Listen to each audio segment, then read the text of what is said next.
যে শবে বারাত। শবে এই শব্দের অর্থ সব, ফার্সি শব্দ, অর্থ হইল রাত। বারাত এটা আরবি শব্দ, অর্থ হইল কর্তন করা, কেটে দেওয়া। তো মূলত এই রাত্রে বান্দার অগণিত গুনাহ কর্তন করে আল্লাহ তাআলা বান্দাকে পূর্ণ মাফ করে দেয়। এই জন্য এটাকে শবে বারাত বলে, লাইলাতুল বারাত বলে। এটাকে লাইলাতুর রাহমা, রহমতের রাতও বলে, যেহেতু আল্লাহ তাআলা অফুরন্ত রহমত এই রাতে বর্ষণ করে। এটাকে আপনার লাইলাতুল বারাকা, বরকতের রাতও বলে, যেহেতু এই রাতে আল্লাহ তাআলা অফুরন্ত বরকত তার বান্দাদের জন্য দান করেন। এটাকে লাইলাতুস সাক, সাক বলা হয় চেক, অর্থাৎ যেখানে এক কাগজে অনেক বড় মূল্যমানের কিছু লিখে দেয়, যেমন 10 লাখ টাকা, 1 কোটি টাকা চেকের মধ্যে লিখে দিয়ে দিছে।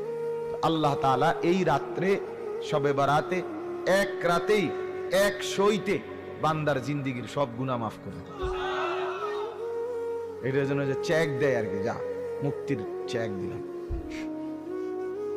এটাকে লাইলাতুন নিসফে মিন শাবান, শাবানের অর্ধরাত্রি মানে অর্ধেক, এটাও বলা হয় শবে বারাত।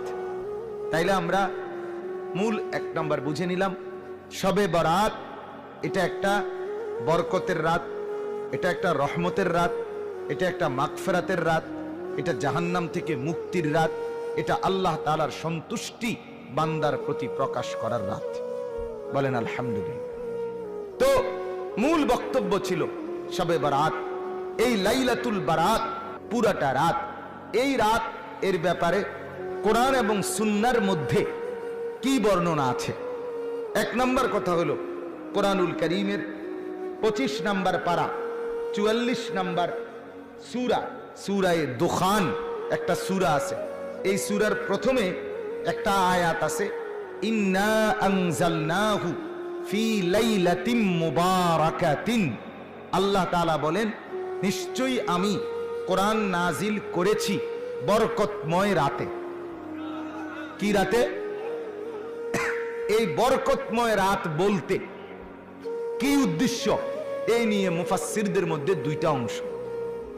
এর মধ্যে সংখ্যাগরিষ্ঠ মুফাসসির যারা, অধিকাংশ মুফাসসির কেরাম, ওলামায়ে কেরাম, উনাদের মত হইল বরকতের রাত বলতে ওই রমজানের শেষ দশকের যে শবে কদর, সেটাই উদ্দেশ্য। ঠিক আছে কথা?